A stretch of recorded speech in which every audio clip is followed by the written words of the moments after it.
माझ्या ह्या चॅनलवर सगळ्यांचं अगदी मनापासून स्वागत आहे. तर बघा, प्रत्येकालाच वाटतं, प्रत्येक स्त्रीला वाटतं आपल्या पतीची चांगली प्रगती व्हावी. दिवसेंदिवस आपल्या पतीच्या आयुष्यामध्ये प्रगतीचा असावा. त्याचबरोबर प्रत्येक कामामध्ये आपल्या पतीला यश मिळावं. धनधान्य संपन्न आपलं घर असावं. पण बघा, बऱ्याच वेळेला असं होतं की खूप कष्ट करून, खूप मेहनत करून देखील घरातल्या कर्त्या व्यक्तीला आपल्या कामामध्ये, आपल्या व्यवसायामध्ये, नोकरीमध्ये पाहिजे तसं यश मिळत नाही. अचानक काहीतरी आर्थिक नुकसान आपल्यावर येतं किंवा कुठेतरी पैसे अडकतात. केलेल्या कष्टाचे पैसे आपल्याला वेळेवर मिळत नाही किंवा आपण विश्वासाने दुसऱ्याला पैसे देतो, पण ती समोरची व्यक्ती आपल्याला आपलेच पैसे देण्यासाठी टाळाटाळ करत असते. तर बघा, असे आर्थिक नुकसान होऊ नयेत किंवा आपल्या पतीची चांगली दिवसेंदिवस प्रगती व्हावी, नोकरी व्यवसायामधून चांगला मोबदला मिळावा, त्याचबरोबर कुटुंबातील सगळ्यांचीच चांगली आर्थिक भरभराट व्हावी. आपला स्वतःचा काही व्यवसाय किंवा नोकरी असेल, त्यामधून आपल्याला देखील चांगली आर्थिक भरभराट व्हावी. तर हा उपाय कसा करायचा आहे ते मी सांगणार आहे. आणि विशेष म्हणजे बघा, घरातील महिलांनी हा उपाय केला तर त्याचा प्रभाव हा जास्त जाणवणार आहे.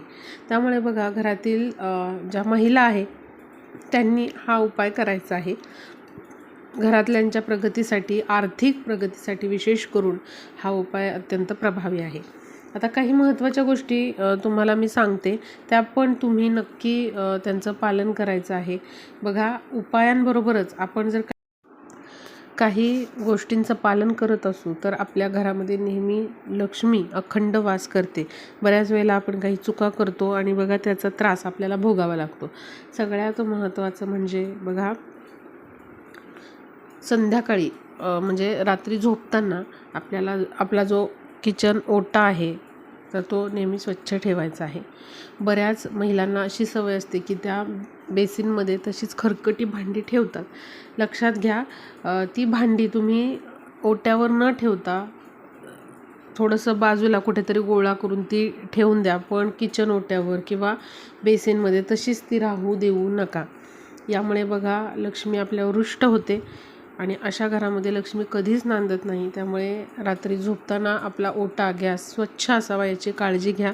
खरकटी भांडी जी असतील तर ती तुम्ही एकत्र गोळा करून दुसऱ्या ठिकाणी ठेवू शकता.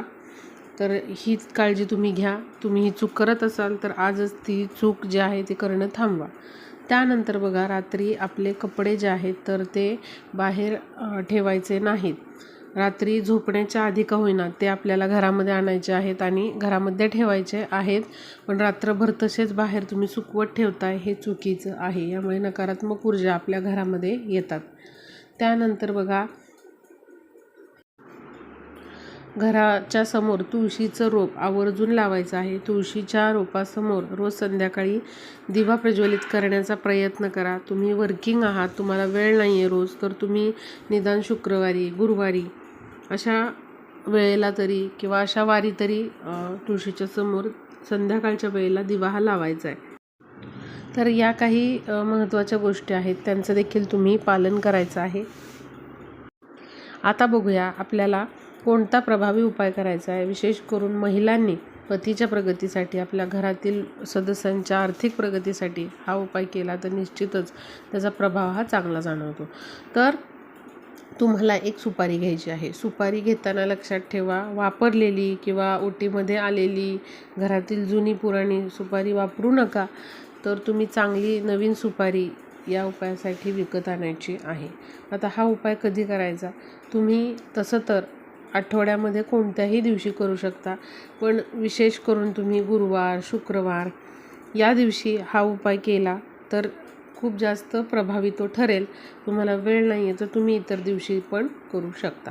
तर तुम्हाला काय करायचं आहे, अशी एक सुपारी घ्यायची आहे. सुपारी आणल्यानंतर स्वच्छ धुवून घ्या, ती कोरडी करून घ्या आणि नंतर तुम्ही उपायासाठी ती वापरू शकता. देवघरासमोर बसा, देवघरातला दिवा प्रज्वलित करा, धूप लावा, अगरबत्ती लावा आणि अशा प्रकारे प्रसन्न वातावरणामध्ये आपल्याला हा उपाय करायचा आहे. महिलांनी उपाय करत असताना केस अगदी मोकळे वगैरे सोडू नका. छान व्यवस्थित ते बांधून घ्यायचे आहेत आणि त्यानंतर उपाय करायचा आहे. आधी महिलांनी हळद कुंकू स्वतःला लावून घ्या आणि त्यानंतर उपाय आपल्याला करायचा आहे. तर बघा, अशी ही सुपारी जी आहे तर ती तुम्हाला घ्यायची आहे. सुपारी ताम्हणामध्ये घ्या. सुपारीवर दुधाने 21 वेळा, पाण्याने 21 वेळा अभिषेक करायचा आहे. अभिषेक करत असताना तुम्हाला ओम नमो भगवते वासुदेवाय नमः या मंत्राचा जप करायचा आहे. त्यानंतर सुपारी स्वच्छ कोरडी करून घ्या आणि आपल्या उजव्या हातामध्ये ती घ्यायची आहे. उजव्या हाताला आपला जो डावा हात आहे तो खाली असा लावायचा आहे आणि तुम्हाला ओम नमो भगवते वासुदेवाय नमः या मंत्राचा पुन्हा 21 वेळा जप करायचा आहे. त्यानंतर त्या सुपारीकडे तुम्हाला मनोभावे पाहायचं आहे आणि तुमचे जे काही आर्थिक अडचण आहे ती तुम्हाला तिथे मनोमन सांगायची आहे आणि लवकरात लवकर माझी ती आर्थिक अडचण दूर होऊ देत, माझ्या पतीची चांगली प्रगती होऊ देत, कर्ज असेल तर कर्ज दूर होऊ देत, व्यवसाय नोकरीमधून चांगला नफा माझ्या पतीला मिळू देत किंवा स्वतःसाठी असेल तर स्वतःचं तिथे नाव तुम्ही घेऊ शकता. तर अशी इच्छा तुम्हाला बोलून दाखवायची आहे. आणि त्यानंतर तुम्हाला एक पांढरं कापड घ्यायचं आहे. स्वच्छ चांगलं पांढरं कापड घ्या. त्यामध्ये ही सुपारी तुम्हाला बांधायची आहे आणि ही बांधलेली सुपारी त्या पांढऱ्या कापडामध्ये जी बांधलेली आहे तर ती आपल्या मुख्य दरवाजाच्या जवळपास तुम्हाला बांधायची आहे. दरवाजाच्या वर बांधायची आहे तुम्हाला. मग तुम्ही उजवीकडे बांधा, डावीकडे बांधा, कुठेही बांधा किंवा चौकटीच्या मधीमध तुम्ही ती बांधली तरी चालेल. पण आपल्याला आपल्या मुख्य दरवाजाच्या आजूबाजूलाच कुठेतरी ही सुपारी जी आहे पांढऱ्या कपड्यामध्ये बांधलेली ती तिथेच अडकवायची आहे. तर असा हा उपाय आपल्याला करायचा आहे. एवढा प्रभावी उपाय आहे. यामुळे बघा आपले धनप्राप्तीचे मार्ग जे थांबलेले आहेत, जे अडथळे येत आहेत धनप्राप्तीमध्ये ते सगळे दूर होतात आणि आपल्या घरामध्ये लक्ष्मीचा अखंड वास राहतो. अशा प्रकारे तुम्ही हा उपाय करायचा आहे. आणि तुम्हाला पुन्हा म्हणजे असं कधी वाटलं की पुन्हा आपल्याला ही सुपारी काढायची आहे तर ती सुपारी तुम्ही काढा. पुन्हा ती स्वच्छ धुवून घ्या, कोरडी करून घ्या. ताम्हणामध्ये घेऊन दुधाने पाण्याने 21 वेळा अभिषेक करा. ओम नमो भगवते वासुदेवाय नमः या विष्णूंच्या मंत्राचा जप करत आणि त्यानंतर बघा पुन्हा तुम्हाला उजव्या हातामध्ये घेऊन ओम नमो भगवते वासुदेवाय नमः या मंत्राचा जप करायचा आहे. पुन्हा त्या कापडामध्ये तुम्हाला ती बांधायची आहे सुपारी आणि पुन्हा होती तिथे बांधायची आहे. हा उपाय तुम्ही दिवसभरात कधीही करू शकता.